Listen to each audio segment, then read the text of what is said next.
예, 우리 옆 사람과 같이 인사하겠습니다. 새 부대를 준비합시다. 이렇게 인사하겠습니다. 새 부대를 준비합시다. 네, 새 부대를 준비합시다. 예. 지난주에는 우리가 캠퍼스에서 바자회를 개최했습니다. 코로나로 인해서 한 4년 만에 한 것 같습니다. 바자회 개최하면서 오랜만에 해서 그런지 마치 이제 처음 하는 것처럼 낯설기도 했었지만 그래도 하나님께서 은혜 주시고 또 성도님들께서 많이 참여해 주셔서 정말 성공적으로 마칠 수 있었습니다. 그래서 정말 이 시간을 빌어서 다시 한번 하나님께 감사드릴 뿐만 아니라 우리 성도님들께 정말 감사를 드립니다. 이번 바자회를 하면서 제가 다른 데랑 틀리게 좀 두 가지의 그 생각을 좀 갖게 됐었습니다. 이제 하나님께서는 제가 한 가지는 하나님께서 우리가 지금 하고 있는 일을 참 기뻐하실 거다라고 하는 확신을 좀 갖게 됐습니다. 이번 바자회에 오신 분들이 이렇게 놀라서 하시는 말씀들이 있더라고요. 이렇게 규모가 클 줄 몰랐다. 이렇게 사람이 많을 줄 몰랐다. 이런 얘기들 하시더라고요. 처음관에 있는 마당을 거의 다 사용하면서 정말 사람도 많고 물건도 많고 해서 많은 사람들이 이게 오고 가는 것들이죠. 그러니까 한 50여 명이 출석하는 교회에서 하는 그런 바자회 규모가 아니라는 거죠. 많은 사람들이 그냥 조그만 교회에서 하는 거니까 그냥 조그만 바자회라고 생각을 했었는데 와보니까 좀 달랐다는 거죠. 이것은 우리의 능력이 아니라 하나님께서 관심 가지시고 또 많은 은혜와 또 공급하심이 있었기 때문에 가능한 거고요. 또 이것은 또 하나님께서 그것은 바로 이 행사를 기뻐하시고 이 행사를 통하여서 하나님께서 우리에게 하시고자 하는 일들을 좀 이루어가고 있다는 것을 좀 느낄 수가 있었습니다. 그래서 바자회를 하면서 그냥 예전에는 그냥 저도 참여한다 또는 마땅히 해야 될 거 한다 이런 생각이었지만 하나님께서 기뻐하시겠다라고 하는 것을 다시 한번 생각을 했었습니다. 왜 노트북을 열고 그래? 그리고 또 다른 하나는 뭐냐면요. 이제 하나님께서 우리 교회의 새로운 역사, 그러니까 하나님께서 약속하신 것이 좀 이루어지는 때가 가까워지고 있는 거 아닌가라고 하는 생각을 좀 했었습니다. 우리 교회가 이 캠퍼스에 세워진 것은 하나님께서 사명을 주시고 또 그 사명을 통해서 우리에게 하나님의 말씀이 이 캠퍼스에 전해지는 것을 보게 하신다라고 하는 그 약속이 있기 때문에 세워졌다는 거죠. 그러니까 몇 사람이 그냥 모여서 교회에 있어야 됩니다라고 하는 것이 아니라 분명히 이 시대에 이 캠퍼스에 교회가 필요하고 이 캠퍼스의 복음화가 이루어져야 되고 이 캠퍼스 통해서 청년들이 변화되어야 된다라고 하는 것, 그 변화를 바로 우리 교회를 통해서 하시겠다라고 하는 그 약속을 믿고 우리가 시작했다는 거죠. 근데 그 약속이 참 이렇게 쉽게 와닿지는 않지 않습니까? 저도 마찬가지입니다. 언제나 이루어질까? 어떻게 이루어질까? 우리의 능력이나 우리의 시야로는 그게 잘 보이지 않기 때문에 그 약속이라고 하는 걸 자꾸 잊게 된다는 거죠. 근데 하나님께서 이 바자회를 통해서 이렇게 우리 교회가 행하는 것들을 보게 되면서 하나님께서 이게 정말 쉬운 일은 아닌데 우리에게 계속해서 이런 모습들, 새로운 모습들을 보여주고 있다는 것을 저희가 느꼈습니다. 이 바자회 하는 것이 쉬운 일은 아니죠. 지금 캠퍼스에서 복음을 전하고 또 교회에서 전도지를 나누고 이런 것은 쉬운 일은 아닙니다. 그러니까 성도들이 평소에 전도하는 것도 쉽지 않고요. 바자회 같은 걸 개최해서 하는 것도 만만치는 않습니다. 근데 이번 바자회를 하면서 우리 성도님들의 모습 속에서 그냥 의무적으로 책임감으로 그런 모습이 아니라 정말 하나님께서 주신 마음으로 기쁜 마음으로 또 감사하는 마음으로 또 그렇게 즐거운 마음으로 행하는 것들을 제가 볼 수 있었습니다. 그래서 다시 말하면 우리 교회가 우리 교회 성도님들이 이 바자회를 하는 모습을 통해서 보면 분명히 그 마음 가운데 어떤 새로운 생각들 또 새로운 마음들이 생겼다라는 거죠. 그래서 이것은 하나님께서 우리를 변화시키 가시고 있고 또 그 변화라고 하는 것은 하나님이 계획하신 것들을 이루어가는 과정에 있다는 것입니다. 우리가 믿는 자들이 신앙생활하면서 기뻐하는 건 뭐냐면요. 우리가 약속을 받고 그 약속을 믿고 따라가고 있을 때 그 약속이 성취되고 있다라고 하는 것들이 이제 내가 발견될 때 우리는 기쁨을 얻게 됩니다. 이거는 개인적 차원도 마찬가지고요. 공동체 차원도 마찬가지입니다. 우리가 하나님을 맨 처음 믿을 때 하나님 누군지 잘 모릅니다. 근데 막연하게 하나님을 믿으면 좀 잘 될 것 같아. 뭐가 있을 것 같아. 라고 하는 기대감에 우리가 오게 되는 거죠. 근데 그것이 맨 처음에는 모르다가 이게 하나님을 자꾸 알다 보면은 그것이 좀 이렇게 더 구체화되고요. 또 그것들이 그냥 생각으로만 있었던 것인데 그 생각으로만 있었던 것이 내 삶 속에서 이렇게 드러나게 되고요. 그것들이 이루어지는 것들이 이제 발견하게 된다는 거죠. 그 발견하게 되면서 우리는 하나님께서 진짜 살아계시네. 하나님께서 나한테 이런 약속을 하셨고 그것이 정말 이루어지고 있네 라고 하는 것들을 알게 되면 우리의 믿음이 더 굳세해질 뿐만 아니라 우리가 그걸 통해서 기쁨을 얻게 되는 것이죠. 근데 이 과정에서 일어나는 일은 뭐냐면요. 바로 우리가 하나님의 향한 믿음이 바뀌게 된다는 겁니다. 그래서 그 우리 믿음이 바뀌게 되면 사실은 우리 삶 속에서 새로운 변화가 일어나게 된다는 겁니다. 오늘 읽은 말씀은 아브라함의 이야기입니다. 아브라함의 이야기 너무 유명한데요. 아브라함의 이야기를 여러 가지로 얘기할 수 있겠지만 저는 아브라함의 이야기는 철저하게 하나님의 약속 그리고 하나님의 약속이 성취되는 그 과정을 보여주고 있습니다. 오늘 읽은 말씀에서는 바로 하나님이 아브라함에게 하신 약속이 바로 성취되는 과정의 거의 마지막 단계에 있는 내용이라고 할 수 있습니다. 하나님께서 아브라함을 부르실 때 여러 가지 얘기를 하시지만 특별히 아브라함에게 내가 너에게 자손을 주겠다. 그리고 너의 후손을 창대하게 많게 할 거야. 이런 약속을 하시고 하나님이 아브라함을 부르신다는 거죠. 그런데 하나님이 그 약속을 해주는데도 불구하고 아브라함에게는 오랫동안 자식이 없었습니다. 그러니까 아브라함하고 사라가 그 아내 사라가 그 하나님께서 일을 행하시겠지라고 하는 것을 오랫동안 기다리다가 지쳐가지고 인간적인 방법으로 하가를 취해서 이스마엘을 낳는 그런 일들이 이뤄질 때까지 절대 그 약속이 성취될 거라고 보여지지 않았다는 거죠. 그래서 오늘 읽은 말씀 그 17장, 16장, 18장의 그 전에 보면 무슨 얘기 나오냐면요. 아브라함과 사라가 지쳐가지고 하가를 취하는 모습. 그래서 이스마엘을 얻지만 그 이스마엘 때문에 결국에는 오히려 아브라함이 힘들어하는 모습. 이런 모습이 나옵니다. 그래서 하나님께서 아브라함에게 이스마엘이 너의 후손이 아니야. 이스마엘이 내가 너에게 약속한 후손이 아니야. 내가 너에게 약속한 바로 후손은 사라를 통해서 나올 거야. 이렇게 얘기하신다는 것이죠. 그 약속을 하시는 게 바로 오늘 읽은 18장의 앞절의 말씀입니다. 그러고 나서 그 약속을 다시 한번 상기시키신 다음에요. 하나님은 아브라함에게 이렇게 당신이 하실 일들을 다시 알려주신다는 겁니다. 그래서 여기 보게 되면요. 하나님의 약속하신과 하나님이 계획하신 그리고 하나님과 아브라함의 관계성이 변하는 것을 우리가 좀 볼 수가 있어요.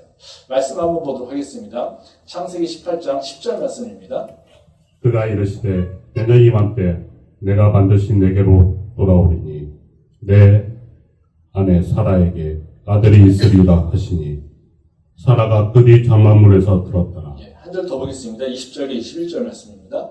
여호와께서 또 이르시되 소돔과 고모라에 대한 부르짖음이 크고 그 죄악이 심히 무거우니 내가 이제 내려가서 그 모든 행한 것이 과연 내게 들린 부르짖음과 같은지 그렇지 않은지 내가 보고 알려 하노라. 이 창세기 18장의 구성을 보면 좀 독특해요. 내용이 좀 더 이렇게 완전히 분리되는 것 같습니다. 근데 사실 이게 같이 연결되어 있기도 합니다. 그러니까 아까 지금 읽은 18장 10절 말씀에 보면 어떤 거냐면요. 하나님이 아브라함에게 내가 너한테 자식을 줄 거야 약속했잖아. 그럽니다. 그랬더니 아브라함하고 사라가 묻습니다. 난 이미 늙었어요. 이미 그 경수도 다 끊기고요. 다 절대 그렇지 않아요. 그래서 사라가 웃었더니 너 웃었어 이러면서 하나님이 이제 경책하시는 부분이 있습니다. 근데 여기서 분명히 뭐라고 하십니까? 내년 이맘때 내가 반드시 내게로 돌아오리니 그러니까 내년 이맘때 너에게 아들이 있을 거야 이렇게 얘기를 하신다는 거죠. 그 약속을 하세요. 그럼 약속을 하시고 딱 이렇게 성을 주셨잖아요. 그럼 어때요? 이렇게 딱 돌아가시면서 이렇게 멋지게 이제 퇴장하시는 게 하나님이 이제 해야 될 일이죠. 근데 바로 그 뒤에 보면 어떤 얘기가 나오냐면요. 하나님이 생뚱맞게 다른 얘기를 합니다. 지금 20절, 20절 말씀에 보면 그런 얘기합니다. 내가 소돔과 고모라 얘기를 들었어. 거기가 얼마나 죄악이 큰지, 무거운지 알 수 있어. 그래서 내가 이제는 그 소돔과 고모라를 이제는 심판할 거야. 이런 얘기죠. 이제 말이 좀 안 되죠. 앞쪽에서는 사라를 통해서 자식을 주겠다고 약속하시고 뒤에서는요. 내가 소돔과 고모라를 심판할 거야. 완전히 다른 얘기라는 거죠. 이게 왜 다른 얘기를 하셨을까라고 하는 겁니다. 그러니까 약속이 이제 성취되는 거, 내년이면 성취되는 거, 너 약속이 오랫동안 기다렸지? 그 약속이 성취되는 과정이 이제 곧 다가올 거야 라고 하는 것을 말씀해 주시고, 이제 하나님은 바로 그 약속에 대한 얘기를 하시는 것이 아니라 이제는 아브라함과 새로운 관계를 여시는 거예요. 이제는 내가 너한테 그런 자식 주겠다고 약속을 또다시 얘기하지 않아. 근데 내가 너한테는 이제 다른 얘기를 시작하고 싶어. 이제는 내가 소돔과 고모라를 이제 세상의 심판, 내가 해야 될 일들이 있는데 그거를 내가 너에게 가르쳐 줄 거야. 이 얘기를 하신다는 겁니다.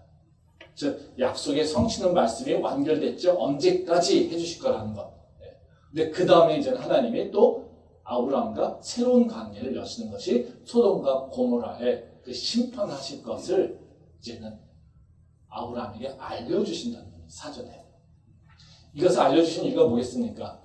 아브라함의 일종의 테스트? 아니면 아브라함과 뭔가 새로운 관계를 여는 거라고 알 수 있다는 것이죠. 왜냐하면 바로 아브라함은 그 소돔과 고모라에 자기의 조카 롯이 살고 있다는 걸 기억하고 있습니다. 근데 소돔과 고모라가 이제 심판받게 되면 자기의 조카가 죽을 수 있다라고 하는 그런 것들을 생각하게 되는 것이죠. 그래서 이제 아브라함은 자식에 대한 고민이 아니라 이제는 조카 롯에 대한 고민을 하게 된다는 거죠. 그래서 약속이 어떻게 성취될까 이걸 고민하고 있다가 이제는 지금 당장 내 조카, 하나님이 이런 일을 하신다는데 나는 어떻게 반응해야지? 라고 하는 그 고민들을 하나님께서 던져두신다는 거죠. 그래서 이 과정을 보게 보면 하나님은요, 바로 아브라함에게 처음 아무런 비전도 없고 아무런 꿈도 없고 아무런 계획도 없는 아브라함에게 아무런 이유 없이 부르십니다. 그리고 아무 계획 없던 아브라함에게 야, 내가 너에게 새 일을 할 거야. 내가 너를 복이 되게 할 거고 너를 통해서 복을 주게 그 복의 통로로 삼을 거고 내가 너에게 아들도 줄 것이고 너의 후손이 창대할 거야. 내가 너가 거할 수 있는 땅도 줄 거야. 그래서 내가 너를 나라의 주인을 삼을 거야. 이렇게 얘기하신다는 거죠. 근데 이 약속은 정말로 아무런 언제 이루어질지 보여지지 않습니다.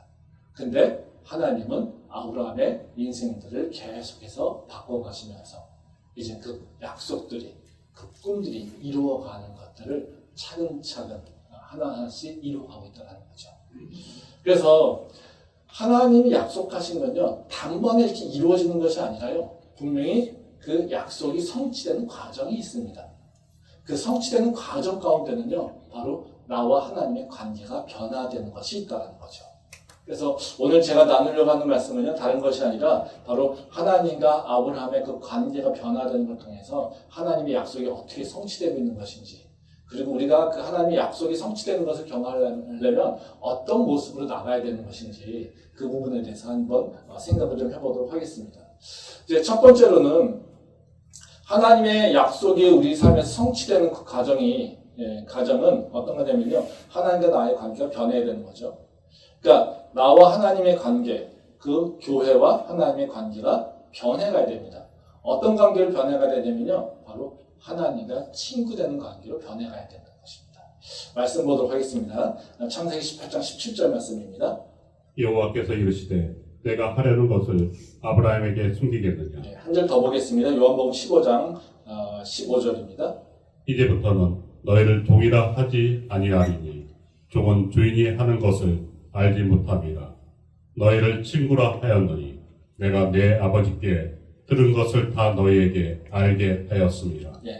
자, 오늘 읽은 말씀 창세기 17절 말씀에 보면요, 하나님께서 이제 아브라함에게 숨기는 것 없이 알려주신다 이렇게 얘기하고 있어요. 그렇죠? 그러니까 내가 하려는 것을 아브라함에게 숨기겠느냐 이런 얘기 하시죠. 그러니까 내가 이제는 계획이 있어. 근데 너한테 이걸 숨기겠냐? 내가 너랑 이제는 내 계획을 다 얘기할 거야. 그리고 내가 너랑 같이 상의할 거야. 이것을 이제 제안하신다는 거죠. 그러니까 이것이 그럼 어떤 관계냐라는 겁니다. 이거는 어떤 관계로 된 거냐면 주종의 관계가 아니라 이제는 친구의 관계로 바뀌게 된다는 거예요. 이 관계를 똑같이 예수님께서 우리에게 말씀하셨어요. 그 요한복음 15장 15절 말씀에 보면 얘기하시죠. 이제부터 너희를 종이라 하지 아니하리니 종은 주인이 하는 것을 알지 못합니다. 너희를 친구라 하였노니 내가 내 아버지께 들은 것을 다 너희에게 알게 하십니다. 그러니까 예수님께서 이제 승천하시기 전에 제자들을 모아놓고 이제 일종의 유언 같은 말씀 하시면서 가르치시는 거죠. 근데 그러면서 제자들이 뭐라고 하십니까? 내가 너희를 이제는 종이라고 부르지 않을 거야. 그러니까 종은 어떤 존재예요? 하나님께서 하시고자 하는 계획을 알지 못해. 그 뜻을 몰라. 그 의미를 몰라. 그럼 뭐 합니까? 주인이 하라고 하면 그냥 아무런 것도 모르고 그냥 하는 거예요. 근데 이제는 예수님께서 그 제자들에게 뭐라고 하십니까? 내가 이제 너희를 털 때 종이라고 부르지 않을 거야. 어떤 관계를 부르신다는 겁니까? 친구라고 부를 거야. 그럼 친구는 어떤 존재입니까? 내 아버지께 들은 것을 다 너에게 알려줄 거야. 즉 숨김없이 다 얘기할 거야 라는 거죠. 지금 아브라함이 부름을 받아서 따라오는 것은 어떻습니까? 주종의 관계예요. 하나님이 주인 되시고 하나님이 축복 주신다는 걸 그걸 받으려고 사는 게, 그걸 따라오는 게 바로 아브라함의 모습이에요. 근데 아브라함에게 주신 약속, 사라를 통해서 아들을 주신다는 그 약속이 이제는 성취되는 단계가 다 왔어요. 그랬더니 하나님께서 하신 일이 뭡니까? 주종의 관계에서 친구의 관계로 아브라함과 관계를 바꾸신다는 거예요. 그래서 하나님이 지금 어떻게 해요? 내가 계획하고 있는 것, 내가 하고자 하는 것들을 내가 너한테 숨김없이 다 얘기하고 있어. 그러니까 우리가 삶이 변하려면요, 우리의 믿음이 바뀌어야 돼요. 그러니까 우리의 믿음이 그냥 그 자리에 있으면서 내 삶이 변화되고 내가 변화될 것을 기대하면 안 돼요.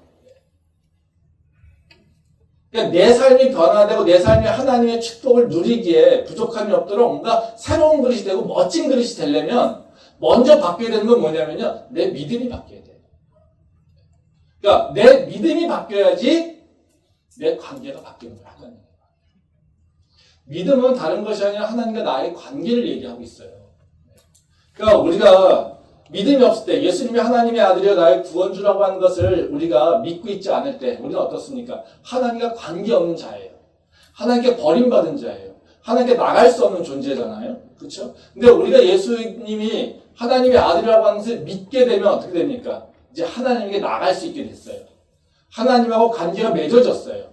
하나님이 나를 아들이라고 칭하고 딸이라고 칭하시고 자녀라고 칭하시고 하나님 나라의 백성이라고 칭하신다라는 거죠. 그래서 하나님과 관계 없던 자가 하나님과 관계 있는 자로 바뀌게 된다는 거예요. 그래서 우리는 바로 그 하나님이 나를 부르셨을 때 나에게 믿음의 씨앗을 주고요. 이 믿음의 씨앗이 그냥 가만히 있어서 이 처음부터 완전한 믿음을 갖고 있는 것이 아니라 내가 하나님과 이제 관계를 맺기 시작하는 씨앗이 생긴 거예요. 그러면 그 씨앗이 어떻게 됩니까? 하나님과 더 경험하고 하나님과 사귐이 있고 하나님의 말씀을 보고 하나님과 기도하면서 하나님과 대화하고 이런 과정을 통해서 하나님을 더 깊이 알게 되는 거예요. 하나님을 더 깊이 알게 되면 어떻게 해요? 하나님과 이제는 관계 맺음의 질이 틀려지는 것이죠. 그럼 하나님의 관계 맺는 그 질이 틀려진다는 건 뭡니까? 믿음이 달라진다는 거예요. 그러니까 믿음이 달라진다라고 하는 것은 바로 지금 얘기하는 것처럼 주종의 관계에서 하나님의 친구 관계로 변하게 된다는 거예요. 그 관계가 바로 우리에게 주신 약속들이 이루어지는 거라는 거죠. 그럼 하나님과 친구 관계가 된다는 게 뭘 의미하는 거겠습니까? 예전에는요, 우리가 친구 관계가 아니라 주종의 관계라고 하는 것은 하나님의 주신 것을 받아 먹고 사는 존재예요. 그렇죠? 그러니까 하나님과 함께하는 단계가 아니에요. 그러니까 하나님이 명령하시면 그냥 예 알겠습니다 하는 단계. 또 하나님의 축복 주시면 네 알겠습니다 참 감사합니다. 은혜 주시니 감사합니다. 그리고 잘 사는 단계. 이것이 바로 주종의 단계예요. 뭐요? 철저히 하나님의 보호를 받아서 그 하나님께서 주시는 것을 누리려고 하는 단계 이거예요. 근데 친구 관계는 그건 아닙니다. 친구 관계는요 뭐냐면요 하나님이 하시고자 하는 일에 참여하는 거예요. 동역하는 단계로 바뀌는 거예요. 지금 소돔과 고모라를 하나님께서 심판하실 거라는 걸 알려주신 이유가 뭐겠습니까? 아브라함에게는 절대 좋은 소식이 아니에요. 그렇지 않습니까? 소돔과 고모라에 내 조카가 있는데. 그렇죠? 하나님이 이걸 모르셨겠습니까? 아시죠? 아시니까 행하신 거예요. 그러니까 하나님께서 아브라함에게 바로 문제를 던져주신 거예요. 내가 하려고 하는 계획이 있는데 내가 그거 하다 보니까 네가 사랑하는 조카가 그곳에 있네. 근데 너는 어떻게 하면 좋겠니? 지금 아브라함에게 하나님께서 그 뜻을 물어보고 있는 거예요. 하나님이 계획하신 것을 미리 말씀해 주심으로 아브라함의 그 의사를 듣고 있었다는 거죠. 이것은 바로 하나님을 절대 신뢰하지 못해서 그냥 따라가던 그 존재 아브라함이 아니라는 거예요. 아브라함은 어떤 존재였습니까?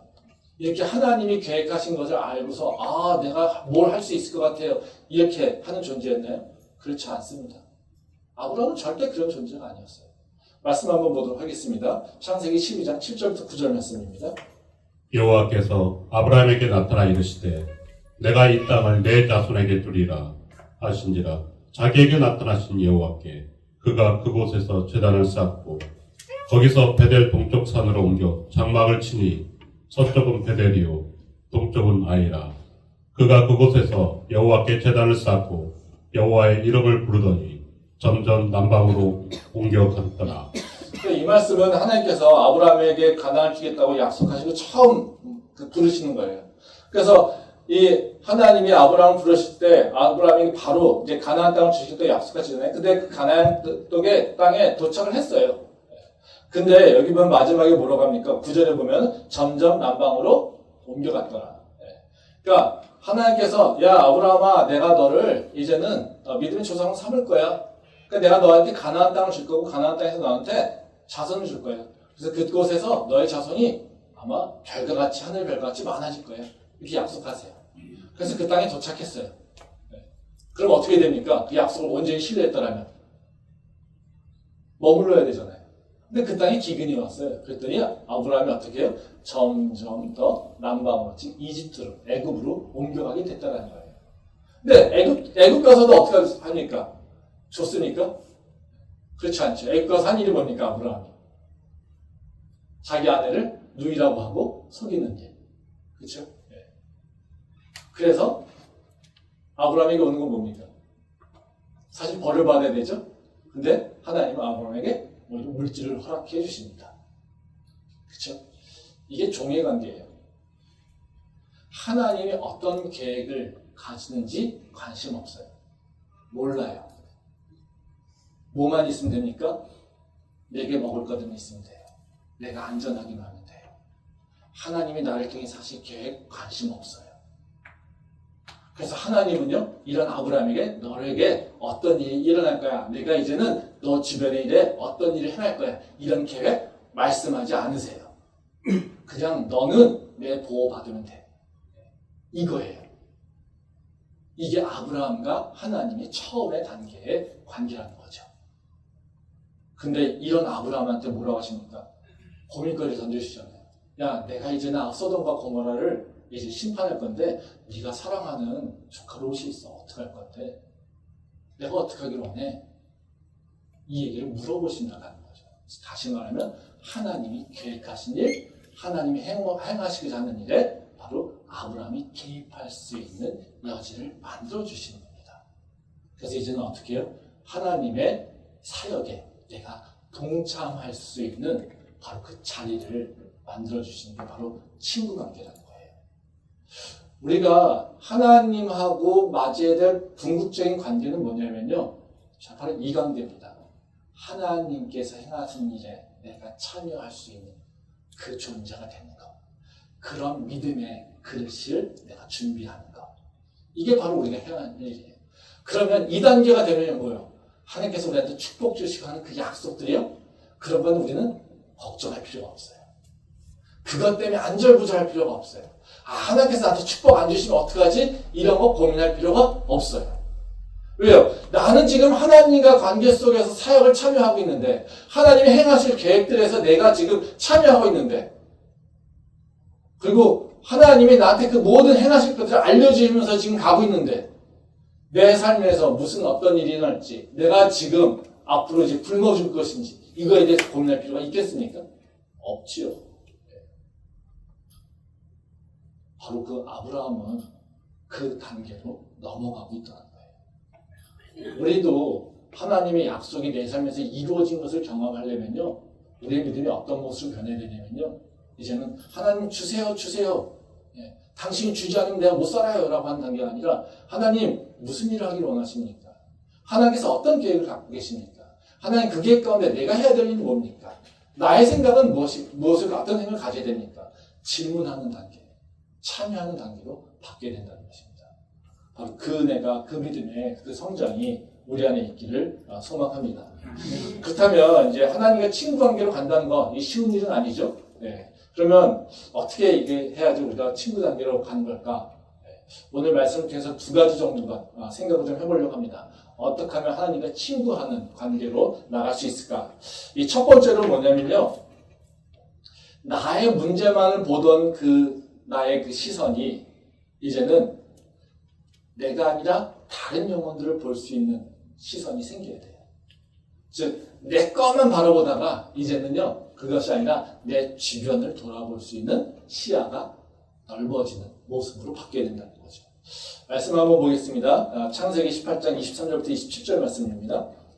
아브라함이 가까이 나아가 이르되 주께서 의인을 악인과 함께 멸하려 하시나이까. 그 성 중에 의인 50명이 있을지라도 주께서 그곳을 멸하시고 그 50의인을 위하여 용서하지 아니하시리이까. 주께서 이같이 하사 의인을 악인과 함께 죽이심은 부당하오며 의인과 악인을 같이 하심도 부당하나이다.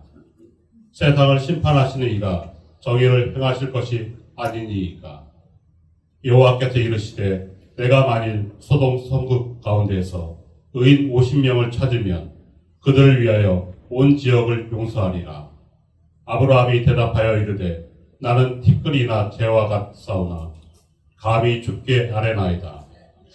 이제 이 말씀은 되게 인상적인 사실 얘기입니다. 그러니까 하나님이 아브라함에게 소돔과 고모라를 심판하실 거라고 얘기하니까요. 아브라함이 반응을 보입니다. 뭐냐면요. 하나님하고 내고를 합니다. 딜을 하려고 해요. 그러니까 아브라함이 이제 하나님이 그 소돔과 고모라를 그냥 심판하는 것 자체는 의롭지 못해요. 그럼 공의롭지 않습니다. 만약에 소돔과 고모라에 50명의 의인이 있다면 어떡합니까? 악인을 벌하기 위해서 50명을 죽이실 겁니까? 이게 어찌 의롭습니까? 그렇죠?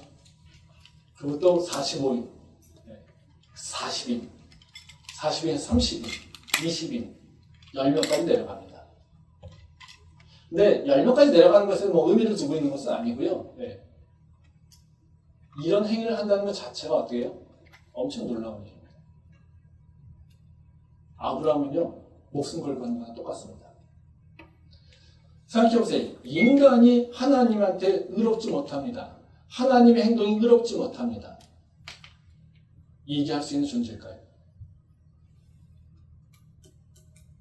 구약시대는요, 하나님이 보는 것, 하나님을 보는 것, 하나님을 만나는 것만으로 죽었다고 생각했어요. 근데 하나님하고 지금 뭐 하고 있습니까? 당신의 행위가 의롭지 않아요. 라고 얘기하고 있어요.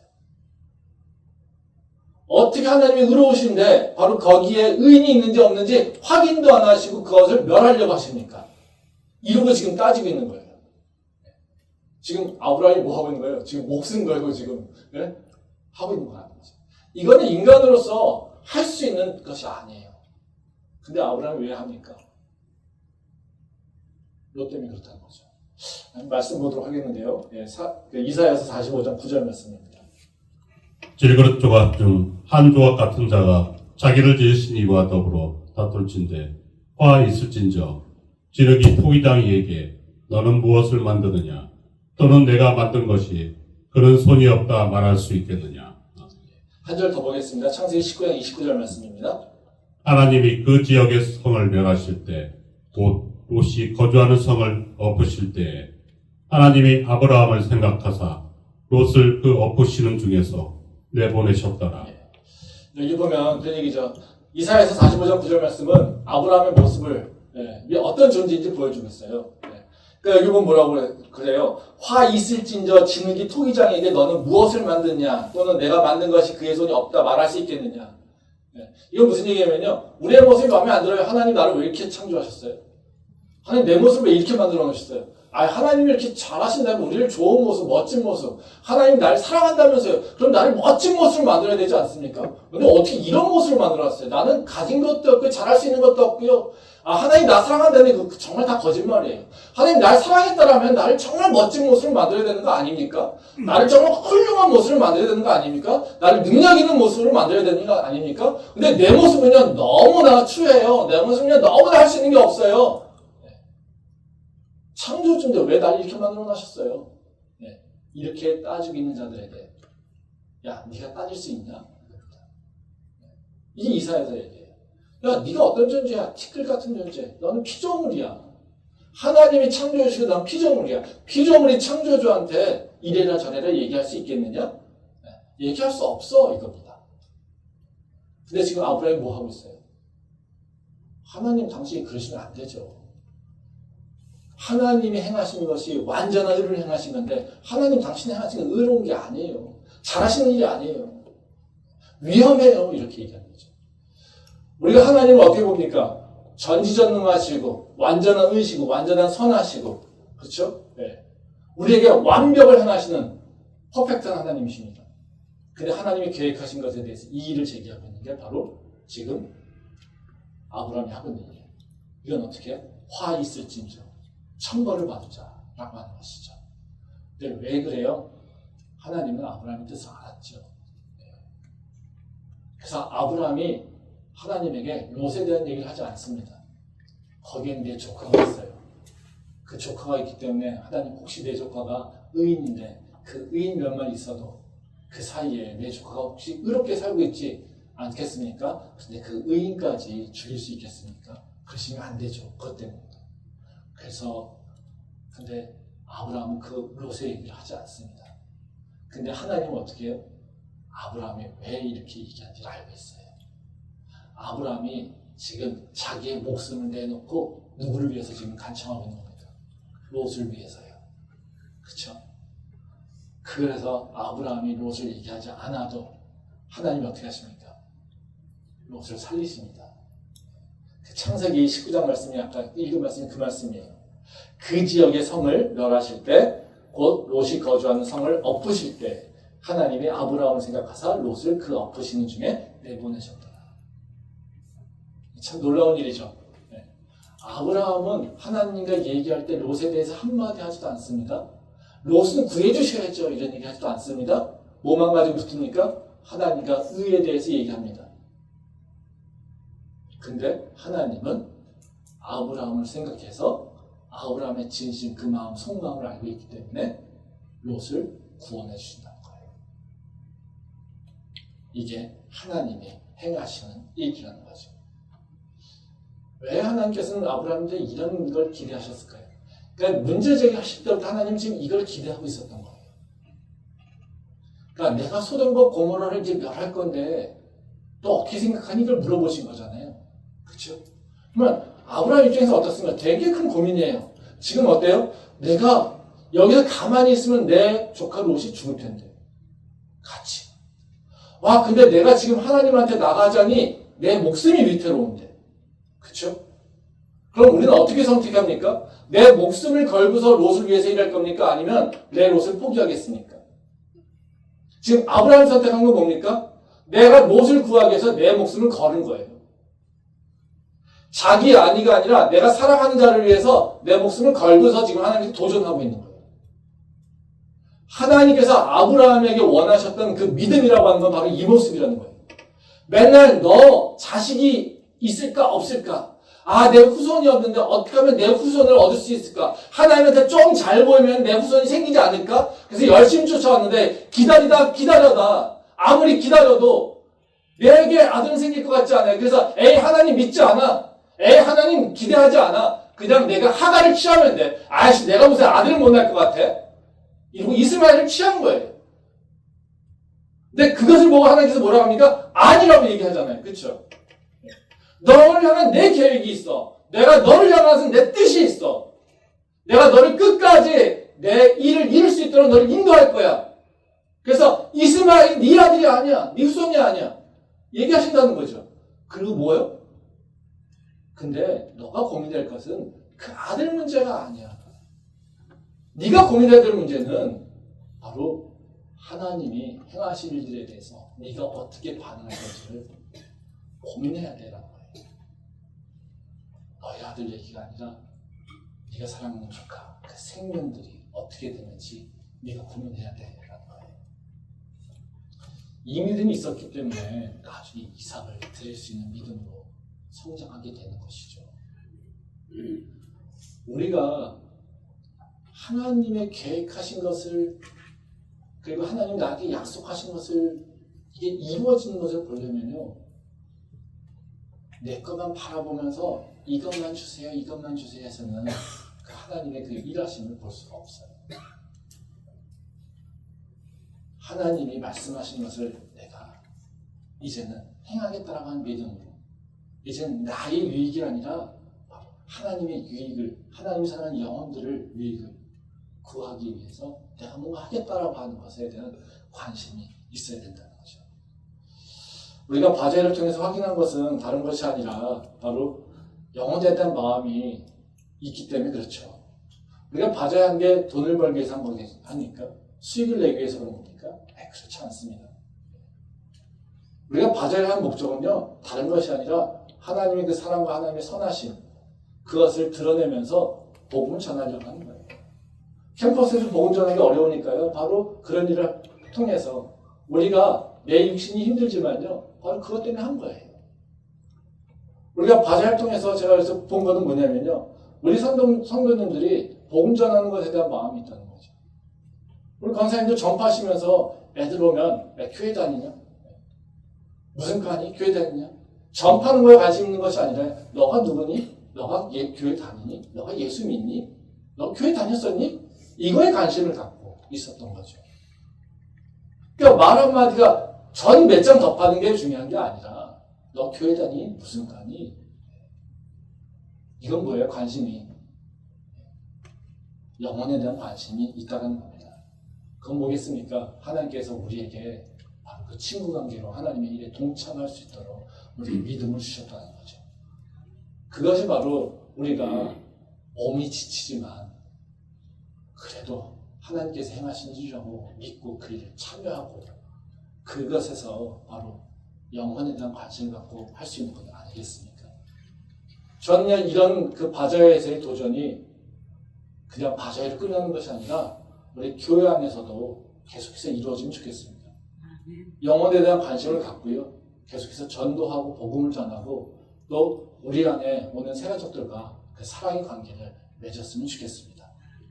우리 교회 이렇게 얘기를 들어보면 우리 교회 성도님도 되게 얌전해요. 그리고 되게 젠틀합니다. 근데 얌전하고 젠틀한 게 좋은 부분이 있는데요, 또 부정적인 부분도 있어요. 세가족 입장에서 보면.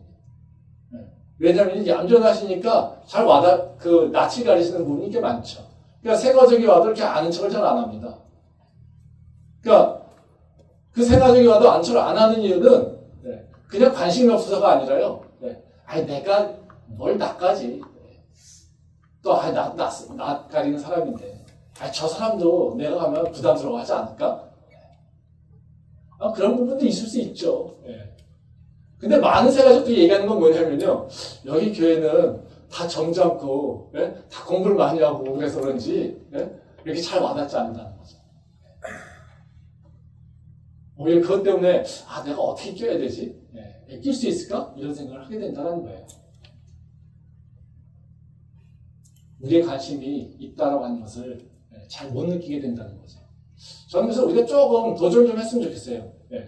우리가 뭐 아브라함처럼 목숨을 걸고 하나님께 그렇게 도전해야 돼 이런 뜻이 아니라요, 우리가 도전한다는 건 뭐냐면요, 내 모습을 이렇게 지키려고 하는 것이 아니라 내 모습에서 좀 벗어나는 확장이 좀 필요합니다. 우리가. 그러니까 하나님의 일을 하려면요, 내 모습을 지키면서 하는 것이 아니라 내 모습을 벗어나는 일을 좀 해야 돼요. 그게 우리한테 도전이에요. 그러면서 우리가 성장하게 되는 거거든요. 그러니까 내 모습을 지키면요, 절대로요, 내가 성장이 일어나지 않아요. 근데 내 모습을 깨려고 할 때 나한테 성장이 일어날 수 있다는 거죠. 그러니까 내가 불편한 부분이 있으면 그 불편한 부분을 이렇게 극복하는 방법을 찾아내야 돼요. 그게 내가 성장하는 거라는 거죠. 우리 낯을 가립니다. 우리 얌전합니다. 그렇지만 분명히 하나님께서 나한테 원하시는 것은 저 친구들하고 이야기하기를, 또 저 친구한테 환영한다라고 얘기를 하기를, 저 친구한테 따뜻함을 표현하는 것, 이것 하나만으로도 우리한테는 도전일 수 있겠지만 그것이 하나님께서 기뻐하시는 일이 있을 수 있다는 거죠. 저는 그래서 우리 교회가 그런 부분에서 다시 한번 도전하려는 마음이 있었으면 좋겠어요. 그리고 복음 전하는 거 참 쉽지 않잖아요. 저도 우리 학생들을 보면서 예수님 복음 전하려고 눈치 엄청 봅니다. 근데 하면서 되게 두려운 부분이 있어요. 이 목사인데도 불구하고요. 내가 이거를 교수로서 이거를 전할 때 얘가 어떻게 받아들일까? 이상하게 받아들이면 아닐까? 이런 두려움이 있어요. 저도요. 근데도 때론 욕심내고 그냥 무대포처럼 그냥 얘기하고요. 그런 경우가 있다는 거죠. 근데 그때 또 하나님께서 또 일하시는 게 있더라고요. 그러니까 우리가 바로 그런 믿음의 도전이 좀 필요한 것 같아요. 우리가 바자회 할 수 있는 능력 아니지 않습니까? 근데 우리가 했잖아요. 그렇죠? 그거 하면서 얼마나 걱정했습니까? 이거 하면 될까? 이렇게 해도 될까? 이거 하면 뭐라고 하지 않을까? 이 홍보 지원은 또 뭐라고 하지 않을까? 그쵸? 근데 우리 홍보하려고 그 기념품 만든 거 다 잘 맞지 않습니까? 또 안 받으면 어때요? 다른 사람 주면 되는 거죠. 그쵸? 그럼 그런 모습들이 사실 우리한테 도전의 모습이라는 거죠. 그래서 내 모습을 지키려고 하는 것보다 이제 내 모습에서 이제 하나님께서 기뻐하시는 모습, 하나님이 행하시려고 하는 것에 대해서 내가 동참하기 위한 새로운 모습을 나가려고 하는 것. 이것이 바로 우리한테 필요하다는 것이죠. 그 모습을 나갈 때 우리는 이제는 하나님과 새로운 관계 맺음이 일어나는 거고요. 그리고 하나님께서 나에게 주신 그 약속들이 성취된 것을 자연스럽게 경험할 수 있다는 겁니다. 그런 믿음이 우리 안에 있기를 소망합니다. 두 번째로 이제 하나님과 친구 관계를 나가기 위해서 해야 될 일은 뭐냐면요. 서로 사랑하는 겁니다. 교회 안에서 우리 공동체 안에서 하나님을 사랑하는 마음이 있어야 되는 거죠. 말씀 한번 보겠습니다. 요한복음 15장 15절부터 17절 말씀입니다. 이제부터는 너희를 종이라 하지 아니하리니 종은 주인이 하는 것을 알지 못함이라. 너희를 친구라 하였노니 내가 내 아버지께 들은 것을 다 너희에게 알게 하였습니다. 너희가 나를 택한 것이 아니요 내가 너희를 택하여 세웠나니 이는 너희로 가서 열매를 맺게 하고 또 너희 열매가 항상 있게 하여 내 이름으로 아버지께 무엇을 구하든지 다 받게 하려 함이라. 내가 이것을 너희에게 명함은 너희로 서로 사랑하게 함이라. 아멘. 이제 이 말씀은 예수님이 우리가 종이 아니라 친구라고 부르신 이유에 대해서 설명하고 있는 말씀이에요. 그래서 예수님이 우리에게 그 하나님 말씀을 모두 알려준다라고 하는 그 이유는 뭐냐면요. 여기 보면 말씀을 보면 우리가 열매 맺게 되는 존재가 되기 위해서. 그렇죠? 네. 거기 보면 16절에 그런 얘기를 하죠. 내가 너희로 가서 열매를 맺게 하고 또 너희가 너희 열매가 항상 있게 하기 위해서 내가 너희를 종이라고 칭하지 않고 내가 너희를 친구라고 칭할 거야. 이렇게 얘기하신다는 거죠.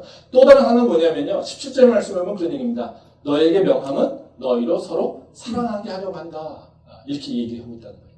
그러니까 하나님께서 우리를 종이 아니라 친구라고 부르시는 이유는 뭐냐면요. 너희가 열매 맺는 삶을 얻게 하려고. 또 하나는 너희가 바로 사랑할 수 있게 하려고. 그러니까 열매 맺게 하는 것은 아까 전에 얘기했던 말씀입니다. 내 모습이 고정되는 것이 아니라 내 모습이 성장을 통해서 변화되는 것입니다. 그렇죠? 네. 그래서 내 모습이 깨지고 새로운 열매를 맺어가는 것. 이것이고요. 또 다른 하나는 뭡니까? 서로 사랑하게 하려고 한다는 거죠. 그래서 우리가 하나님과 관계가 새로워지려면 내 마음 가운데 하나님의 마음을 품어야 되는 거고요. 예수님께서 우리에게 보여주신 바로 그 마음을 품어야 되는 거고요. 그건 다른 것이 아니라 뭐예요? 사랑이라는 거죠. 지금 아브라함이 보여준 것도 뭡니까? 바로 그 사랑이에요. 누구에 대한 사랑? 롯에 대한 사랑이에요. 바로 이 요한복음 15장에 보면요. 그 앞절에 보면 뭐라고 하냐면 예수님께서요. 친구를 위해 죽는 자가 이 세상에 흔치 않아. 그 자가 바로 진짜 사랑하는 거야. 이렇게 얘기하십니다. 그럼 다시 말하면 무슨 얘기겠습니까? 예수님의 그 사랑을 얘기하는 거고요.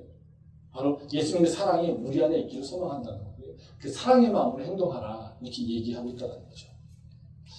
이 바자회 같은 경우 사실 우리 교회는 바자회 하기에 참 적합한 교회는 아닙니다. 바자회를 잘 할 수 있는 교회는 어떤 교회겠습니까? 사업하시는 분들이 많고 비즈니스나 뭐 이렇게 하는 분들이 많아야지. 우리 교회는 다 선생님들, 학생들, 그렇죠? 이 뭐 물품을 시장하고 연결도 안 돼 있는데 어떻게 물품을 얻고요? 뭐 우리가 뭐 중고물품 저기 뭐야 한다고 해서 이게 할 수 있습니까? 또 우리는 맨날 뭐예요? 이렇게 육체를 쓰는 사람들이 아니에요, 그렇죠? 다 뭐 합니까? 말하는 사람들, 책 보는 사람들, 앉아서 글씨, 글 읽고 하는 사람들. 바자회는 뭡니까? 육체 쓰는 거예요. 그러니까 맨날 앉아서 또는 뭔가 이렇게 관계 맺고 하는 거. 이런 거를 하다가 갑자기 육체 쓰면 어떻습니까? 힘들어요. 육신이 힘들어요. 정기사님 나중에 오셔가지고 출근하고 나중에 오셔가지고 설거지 엎쳐가지고 내가 여기 설거지 안 해 그러고 계시더라고요. 이게 쉬운 일이 아니거든요. 우리 권사님들 그 하루 종일 서서 정부 치는 거 쉬운 일 아니에요. 육신이 힘들면 어떻습니까? 짜증나요. 아무리 성인 군자여도요, 내 육신이 힘들어서요, 기뻐하는 사람 없어요. 내 육신이 힘든데요, 다 참아내고 다른 사람의 불편함을 받아들일 수 있는 사람 적지 않아요. 거의 없다고 보는 거죠. 근데 저희 교회에서 이 바제하면서 다 참여하신 분들 힘들지 않겠습니까? 평소에 얼마나 육체를 많이 쓰겠습니까? 저도 마찬가지입니다. 저도 하루 종일 거기 있는데요. 지치더라고요. 저도 야간 수업 있어가지고 끝나자마자 야간 수업 보고 제가 10시 반인가 수업 끝나고 들어갔는데 갔더니 정말 아무 생각 없더라고요. 그럼에도 불구하고 우리가 바자회를 하는 가정 가운데 트러블 없이 순탄하게 이루어졌다는 겁니다. 이게 우리가 다 잘해서요? 모든 사람들이 다 잘해서요? 완벽하게 행해서요? 아니요. 그렇지 않습니다. 다 부족한 거 있고요. 다 서로 마음에 안 드는 거 있고요. 다 서로 불편한 거 있었어요. 얘기를 안 할 뿐이죠. 왜요? 그냥 용납하려고. 교회에서 하니까, 하나님이 하신 거니까, 하나님이 하라고 하시니까 그냥 내가 다 푸는 거죠. 그게 뭐겠습니까? 사랑이죠.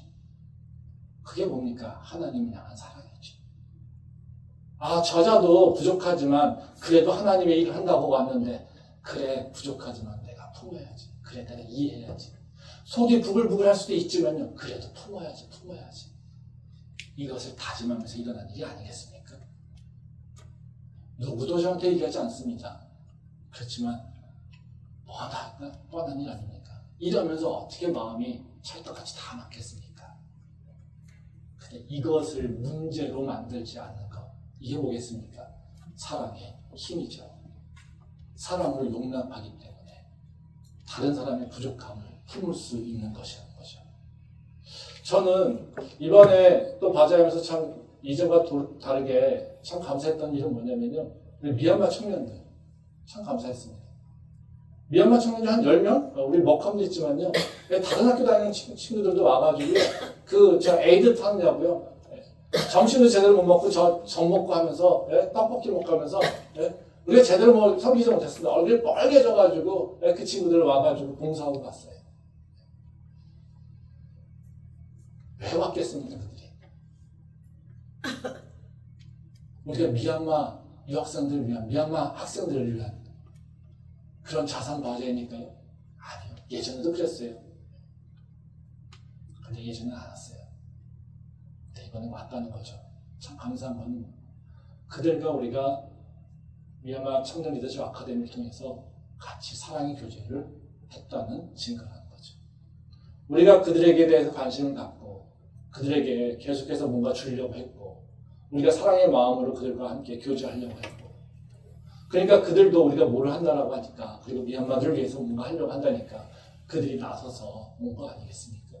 그들이 바쁘지 않겠습니까? 다 그들도 알바하고 학교 다니고 나보다 바쁜 시간을 삽니다. 근데도 바자회 한다고 하니까 저 멀리서도 용인에서도 달려오고 다른 학교에서도 달려오고 그래서 시간 내가지고 봉사하고 가는 거 아니겠습니까? 그 봉사가 소중한 것 그 자체가 아니라요. 우리의 마음이 그들에게 전해졌고요. 그들도 우리의 마음에 대해서 반응하게 됐다는 거죠. 이게 바로 하나님께서 기뻐하시는 사랑의 관계가 맺어지는 거라는 거죠. 이걸 통해서 보면 하나님이 우리 교회를 그리고 우리를 이제는 종이라고 얘기하지 않고 친구라고 얘기할 수 있는 그런 모습이 아닐까 저는 이렇게 생각합니다. 하나님이 우리 교회를 기뻐하고 계시고 또 우리 교회를 통해서 이제는 계획하신 것, 약속하신 것들을 이제는 열매 맺게 하실 때가 된 것 아닐까라고 하는 그런 기대가 있다는 거죠. 교회의 영성은 성도들의 영성에 따라 결정됩니다. 교회는 그냥 개인적으로 뭔가 되는 건 아니고요. 성도들 각자들이 갖고 있었던 그 영성들이 합쳐서 영성의 색깔들이 결정된다는 거죠. 교회 성도들이 다 자기의 문제만 가지고 기복적인 모습을 않으면 그 교회는 절대로 하나님의 일을 할 수가 없습니다. 그렇지만 그 교회 성도들이 하나님의 뜻이 무엇인지를 알고 하나님의 계획하신 것에 일하신 것에 감사하고 그것을 참여하려고 하고 이제는 그 교회 성도들이 하나님과 관계 맺음이 바로 종의 관계로 있는 것이 아니라 친구의 관계로 맺어질 때 그 교회는 하나님과 친구된 교회, 즉 예수 그리스도의 온전한 몸된 교회가 될 수 있다는 거죠. 그런 교회를 통하여서 하나님의 약속이 저는 이루어질 거라고 믿습니다. 저는 우리 교회가 그런 교회가 되기를 원하고요. 그런 교회로 변화되고 있다는 것을 이번 파주를 통해서 다시 한번 확신합니다. 그래서 하나님께서 우리에게 행하실 바로 그 새로운 일들을 그리고 하나님께서 우리에게 주실 그 축복의 약속들이 이루어질 것을 기대하면서 주님 앞에 더 열심히 나갈 수 있는 우리 모두 될 수 있기를 소망합니다. 기도하겠습니다.